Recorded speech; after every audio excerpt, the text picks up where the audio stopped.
நமஸ்காரம். இந்த பெருமாளுக்கு சமாராதனை பண்ணுவாள் உங்க ஆத்துல, தீப சமாராதனை அது எப்படி பண்ணுவா? அது நிறைய பேருக்கு தெரியல. பெருமாள் குலதெய்வமா இருக்கிறவாளுக்கு, திருப்பதி பெருமாள் குலதெய்வமா இருக்கிறவா என்ன செய்வான்னா, வருஷத்துக்கு ஒரு தூரம் கண்டிப்பா பண்ணணும். அதை ஒன்றும் புரட்டாசி மாசத்துலயும் பண்ணுவா, இல்லை வருஷத்துல ஏதாவது கல்யாண நாள் வாரத்தில் ஏதாவது விசேஷம் வந்தால் கண்டிப்பாக சுமங்கலி பிரார்த்தனைக்கு அடுத்து சமாதானேன்னு அது பண்ணுவா. அது என்னென்னா தீபம் எல்லா ராத்திரியும் இப்படி பண்ண மாட்டா. தீப சமாதானங்கிறது அது ஒரு சில குறிப்பிட்ட எத்தனை பேருக்கு பெருமாள் இதுவாக இருந்தாலும், ஆனால் சும்மா சாதாரண படத்தை வச்சு தான் பண்ணுவா. ஆனால் எங்கள் ஆற்றுலலாம் உரல் இருக்கு பாரு, உரலுக்கு இடிப்பாலே அந்த உரலா, ஆமாம், காவி பட்டை சுண்ணாம்பு பட்டை எல்லாம் அடிச்சு அந்த உரலுக்குள்ள சாணியை பசுஞ்சாணியை உள்ள வச்சு பித்தளை பெரிய பேசின், பித்தளை பேசின்ல பருத்தி கொட்டை, அந்த வெள்ளை துணி எடுத்து வெள்ளை துணியில மஞ்சளை நினைச்சு அதுல பருத்தி கொட்டை வைக்கணும்.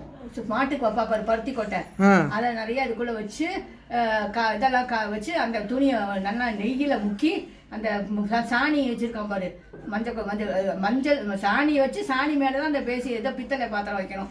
அந்த பித்தளை பாத்திரத்துல ஃபுல்லா நெய்யை ஊத்தணும். நெய்யை ஊத்தி இந்த இதை பருத்தி கொட்டையை போட்டு நல்லா கட்டி முடிச்சு போட்டு கட்டி நல்லா பெருசா வச்சு நடுப்புற வச்சு தீபம் ஏத்தணும். அது ஏத்திட்டு அதுக்கப்புறம் பெருமாளுக்கு அர்ச்சனை பண்ணிட்டு அந்த சுத்தி வருவாங்க. அந்த தீபம் எரியும் ஒரு நாள் முழுக்க எரியும். அது காலம்பரம் ஏற்றினாலாம் சாயந்தரம் தான் மலை ஏறும். அவ்வளோ எண்ணெய் ஊற்றுவா அதுக்கு. அது நெய் ஊற்றணுமா? நெய் தீபம் ஏற்றி கோவிந்தா கோவிந்தா கோவிந்தான்னு அப்படி எல்லாரும் திருப்பதிக்கே சத்தம் கேட்கும். கத்துவா எல்லாரும் கோவிந்தா போட்டாலும் ஆத்துல கோவிந்தா போடுறது திருப்பதிக்கு சத்தம் கேட்கற மாதிரி அப்படி கத்தணுமா. திருப்பதி பெருமாளுக்கு கேட்கணுமா அது அப்படி. அது எங்கள் அண்ணாலாம் அப்படி சவுண்டு கொடுப்பா. இப்போ பாலு மாமா தாத்தாலாம் திருப்பதி கேட்கணும். அது நம்ம போடுற நம்ம மாத்திர பண்ற தீபா அது அந்த பெருமாளுக்கு தெரியணும் அப்படின்னு அந்த மாதிரி செய்வா. வருஷம் அந்த மாதிரி வருஷத்துல ஒரு கண்டிப்பா செய்யணும். இல்லைன்னா விசேஷம் வரும்போது, விசேஷ நாள் ஏதாவது எப்படி என் காலத்துல ஒரு வருஷத்துக்கு ஒரு கல்யாணம் வந்துடும். அப்பெல்லாம் கல்யாணம் முடிஞ்சு சுமங்கலி பிரார்த்தனைக்கு மறுநாள் ஒண்ணு புதன்கிழமை இல்லை சனிக்கிழமை தான் வைக்கணும். புதன் சனிக்கிழமை. ஆமா ஆமா. பெருமாளுக்குன்னா புதன் சனி தான் வைக்கணுமா? சனிக்கிழமை தான் முக்காவாசி. ஒரு வருஷம் கல்யாணங்கள்லாம் இல்லைனாக்கா புரட்டாசி மாசம் புரட்டாசி சனிக்கிழமை வச்சிருவோம். கண்டிப்பா அது ஒரு வருஷத்துக்கு ஒரு வைக்கணும். நைவேத்தியம்லாம் பண்ணி எல்லாம் பண்ணணுமா? நைவேத்தியம் ஏதாவது சக்கரை பொங்கல், வடை, புளியோதரை வேற ஏதாவது பண்ணி கலந்த சாதம். இது எந்த ஊர் பக்கம்? அதெல்லாம் உங்க ஊர் பக்கம். அங்க மட்டும்தான் இருக்காது. அங்க மட்டும்தான் தீப சமாதானே எல்லாரும் பண்ணுவா. திருப்பதி சமாதானங்கிறது எல்லாரும் பண்ணுவா. சும்மா படத்தை வச்சு படத்துக்கு துளசி மாலையை போட்டுட்டு அர்ச்சனை பண்ணுவா.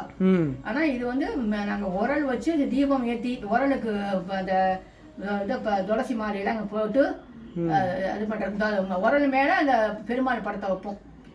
உரல் அவ்வளவு உயரம் இருக்கும். உரல் மேல பெருமாள் படத்தை வச்சு பூஜை பண்ணுவோம். உரல் மேல படத்தை வைப்பாளா? உரலை நிப்பாட்டி வச்சு உரல் மேல படத்தை வச்சிருப்பா. உரல் இதுவா தானே நிப்பாட்டி வச்சிருப்பா. உரல் மேல அப்படியே கட்டி வச்சிருவா பெருமாள் படத்தையும்.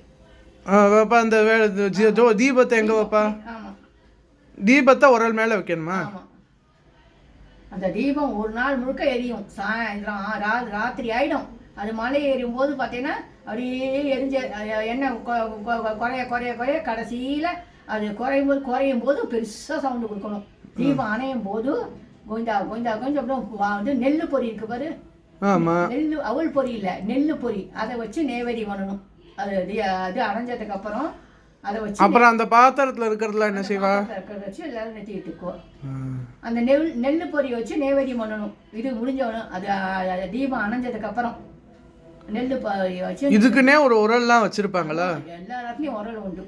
அந்த உரலை அலம்பிட்டு அதுக்கு காவி பட்டை சுண்ணாம்பு பட்டை அடிக்கணும். அதுக்கு பட்டை அடிச்சுதான் வைக்கணும், சும்மா வைக்கக்கூடாது.